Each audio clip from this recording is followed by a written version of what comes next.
The Pursuit of Happiness adalah sebuah film yang diangkat dari sebuah kisah nyata, di mana film ini menceritakan perjuangan seorang ayah dalam menjalani hidup yang serba kesusahan. Dia adalah Chris Gardner, seorang kepala keluarga yang harus menerima nasib buruk karena setiap hari ditimpa masalah dan cobaan. Bagaimana guys cara dia dalam menghadapi berbagai cobaan tersebut, dan apakah akan berakhir dengan bahagia? Ikuti kisahnya, so check it out.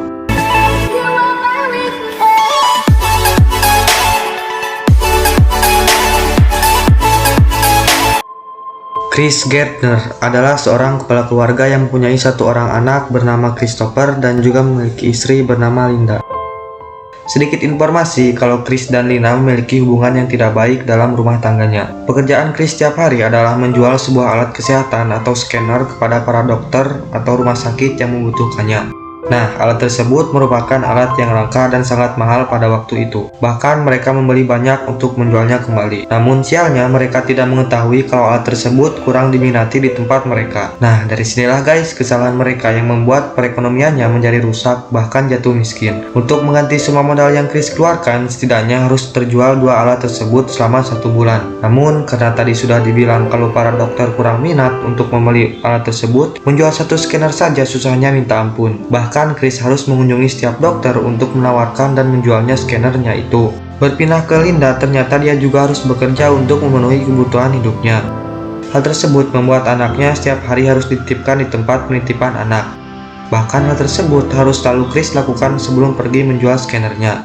Ternyata guys, Chris punya sebuah mobil, tapi karena sempitnya lahan parkir membuat dia harus memarkirkan mobilnya sembarangan. Apesnya mobil Chris ketahuan dan harus kena tilang. Berpindah ke rumah mereka sedang makan malam. Kemudian Linda menanyakan kepada Chris, apakah kau sudah membayar pajak? Chris menjawab kalau dirinya belum bisa membayar pajak tersebut, karena susahnya menjual satu scanner saja. Linda terlihat marah-marah dan pergi dari sana, karena mendengar jawaban dari suaminya tersebut. Terlihat juga guys anak mereka agak melanjutkan makan karena mendengar pertengkaran ayahnya tersebut. Keesokan harinya, Chris tak sengaja bertemu dengan seorang miliarder. Kemudian, tanpa ragu, Chris menanyakan bagaimana dirimu bisa sesukses ini. Dia menjawab, kalau aku bekerja di sebuah perusahaan saham. Untuk dapat bekerja di sini, kau harus pandai dalam berhitung. Kemudian, pria itu pergi dan Chris menghayal suatu saat dirinya akan menjadi seorang pialang saham. Keesokan harinya, Chris menceritakan kepada Linda kalau hari ini dia akan pergi ke perusahaan saham untuk melamarnya. Namun bukannya dukungan yang Chris dapatkan, malah ia dihina karena terlalu tinggi berekspektasi. Lanjut, giliran Chris yang marah-marah karena istrinya tidak mendukung dalam hal tersebut. Bukannya meminta maaf, Linda malah kembali marah-marah karena dirinya harus bekerja 2 shift dan lebih parahnya lagi, minggu depan tunggakan mereka akan genap 3 bulan. Mendengar itu, Chris hanya bisa diam dan pergi melanjutkan untuk menjual scannernya. Di perjalanan, Chris melihat sebuah bagan berisi kalau ada sebuah program magang untuk menjadi seorang pialang saham di kantor tersebut. Lanjut, karena tak memungkinkan untuk membawa masuk alat scanner tersebut, tanpa ragu ia menitipkannya kepada seorang pengamen dengan membayarnya $1.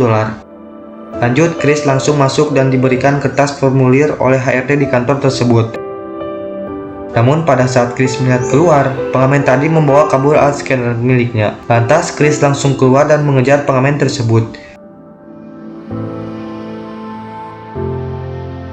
Sialnya pengamen tersebut telah memasuki kereta dan Chris harus merelakan satu scannernya. Saat perjalanan pulang, Chris melihat kembali formulir yang tadi diberikan HRD. Kalau hanya 1 dari 20 orang yang diterima kerja di kantor tersebut.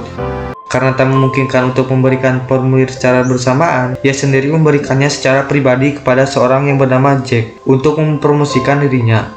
Namun, karena Jack sedang sibuk dan terburu-buru, Jack hanya bisa membawa formulirnya tanpa menginterogasinya. Lanjut, pada saat ia ingin kembali berkeliling menjual scannernya, Chris melihat pengamen yang kemarin membawa barangnya tersebut. Lantas, Chris mengejarnya dan berhasil membawanya kembali. Sebulan kemudian, setelah Chris mengirimkan formulir ke kantor saham, tak sengaja ia kembali bertemu dengan Jack yang ingin naik taksi. Chris menanyakan kapan dirinya akan dipanggil kantor saham tersebut. Namun karena Jack terburu-buru, ia tidak bisa menjawabnya. Sempat putus asa, tapi Chris tak kehabisan akal. Ia beralasan kalau dirinya memiliki tujuan yang sama dengan Jack dan pergi bersama dalam taksi tersebut. Di dalam taksi, Chris mengatakan pengalaman-pengalaman waktu bekerjanya dulu. Namun, Jack tak mendengarkannya dan malah fokus untuk menyelesaikan Rubiknya. Karena kesusahan, Chris mencoba untuk menyelesaikan Rubik milik Jack serta untuk mencuri perhatian kepada dirinya. Dengan kesusahan, Chris berhasil menyelesaikannya bersamaan dengan taksi itu berhenti. Lanjut, Jack pergi sambil mengatakan, Good job. masalah kembali datang kepada Chris, di mana ia terlambat dan ketinggalan kereta. Akibatnya, pada saat masuk ke dalam kereta, skenernya ketinggalan di luar dan ia pun harus kembali merelakannya. Tak hanya itu, karena keterlambatannya, Chris harus menelpon Linda. Namun, hal buruk kembali datang. Linda dan anaknya mengabari kalau akan pergi dari rumah karena sudah tak tahan dengan perekonomiannya yang semakin hancur. Mendengar perkataan itu, Chris langsung berlari ke rumahnya dan benar saja Linda dan anaknya sudah pergi. Kemudian pada saat ia kesal, tiba-tiba Jack menelpon untuk mengundang Chris datang ke kantornya karena berkat permainan Rubik yang tadi ia selesaikan di dalam taksi. Keesokan harinya, Chris tak sengaja bertemu dengan Linda dan Chris mengatakan kalau anaknya Christopher harus tinggal bersamanya. Namun Linda masih bersikeras dan menginginkan Christopher tinggal bersamanya. Lanjut, Chris membawa anaknya ikut bersamanya.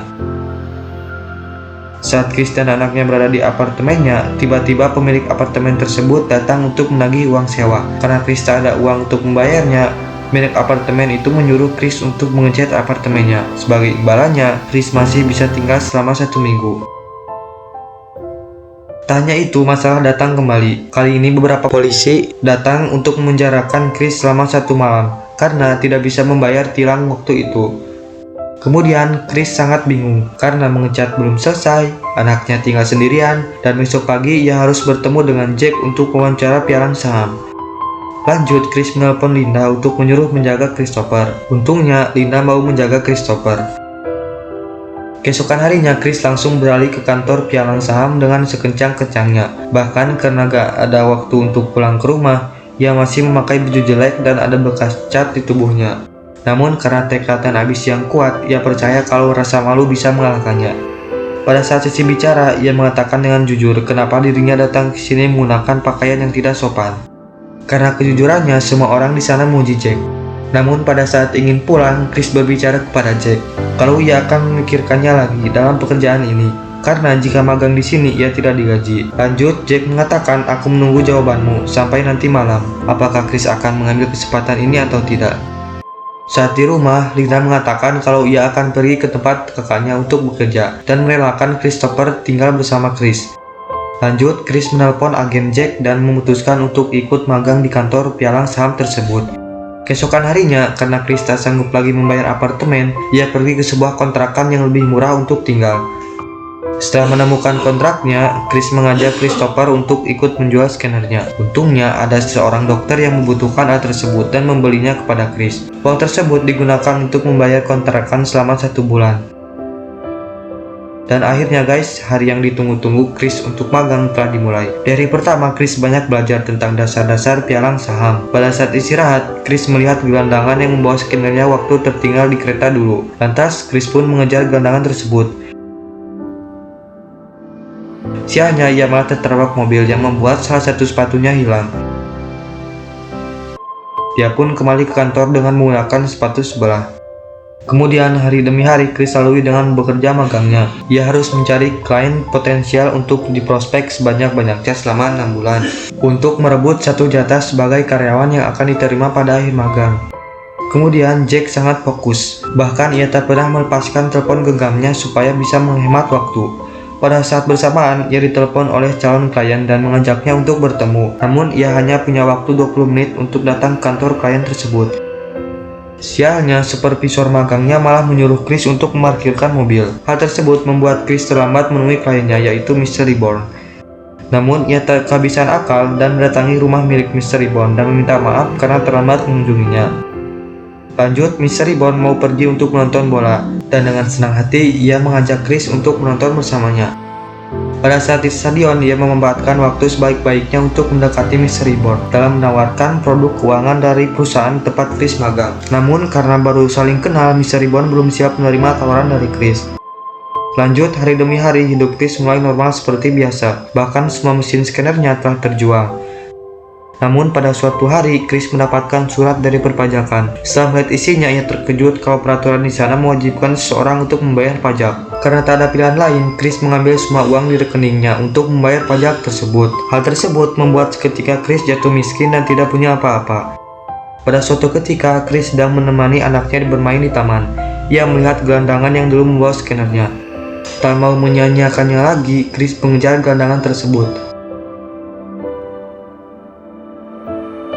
Alhasil, ia berhasil mendapatkannya.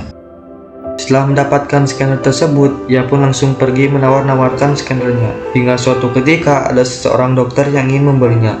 Namun, kesialan kembali datang pada Chris. Hal tersebut mati dan tidak bisa menyala.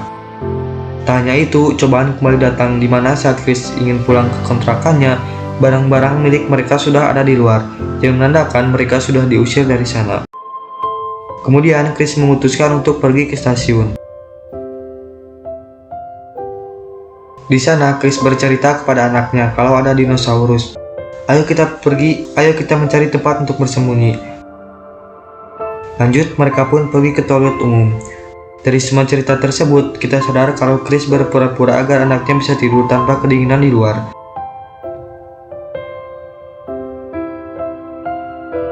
Keesokan harinya, Chris mendatangi sebuah panti asuhan gitulah untuk bisa menginap. Namun, panti tersebut hanya menerima anak kecil. Karena mereka ingin selalu bersama, pengelola panti tersebut merekomendasikan tempat yang bisa menerima mereka untuk menginap. Setelah sampai, Chris harus mengantri untuk bisa mendapatkan jatahnya. Kemudian, setelah mereka mendapatkan tempat tidurnya, Chris memanfaatkan waktu untuk memperbaiki skenernya yang rusak. Imbasnya dari tempat penginapan ini adalah Chris harus masuk kerja sepagi mungkin dan harus pulang secepat mungkin. Karena jam 5 sore ia harus mengantri kembali untuk mendapatkan jatah tempat tidurnya. Dan pada suatu ketika, tibalah hari ujian magang di kantor pialang saham tersebut. Dengan yakin ia menyelesaikannya dan menjadi orang pertama. Saat pulang, Mr. Reborn meminjam uang $5 milik Chris untuk menaiki taksi karena ia lupa membawa dompetnya. Dengan berat hati, Chris pun meminjamkan uangnya kepada Mr. Reborn. Lanjut, pada saat ingin pergi ke penginapannya, Chris tidak mendapatkan jatahnya karena sudah penuh. Alhasil, Chris tidur di sebuah kereta.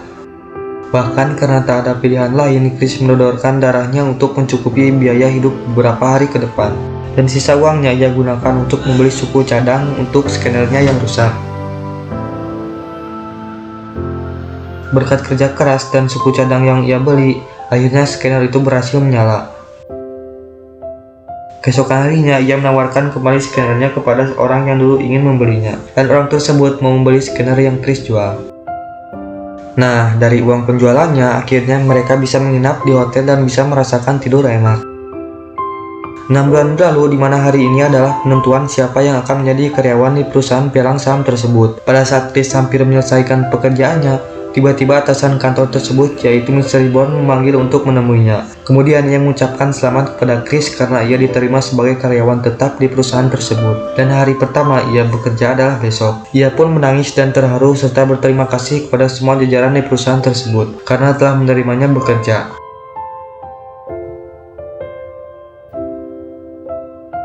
Lanjut, pada waktu itu juga Chris langsung menemui anaknya dan memeluk sambil meluapkan semua kesenangannya. Semua yang mereka alami seperti tidur di toilet, berpisah dengan istrinya, diusir dari kontrakan, dan masih banyak lagi, akhirnya bisa terbayarkan. Setelah Chris sukses dan mempunyai uang banyak, ia mendirikan perusahaan pialang saham sendiri pada tahun 1987. Dan juga pada tahun 2006, ia membangun sebuah bangunan untuk menampung para gelandangan. Karena dulu ia sendiri merasakan susahnya menjadi orang miskin. Pesan moral yang dapat dalam film ini adalah, apapun yang terjadi di dalam hidupmu, jangan menyerah. Teruslah berusaha mewujudkan impianmu. Karena sukses datang dari diri sendiri, bukan dari orang lain. Oke guys, jadi itulah alur cerita film The Pursuit of Happiness. Jika kalian suka, jangan lupa like, comment, and subscribe. Saya Pancu Review undur diri, see you in the next video.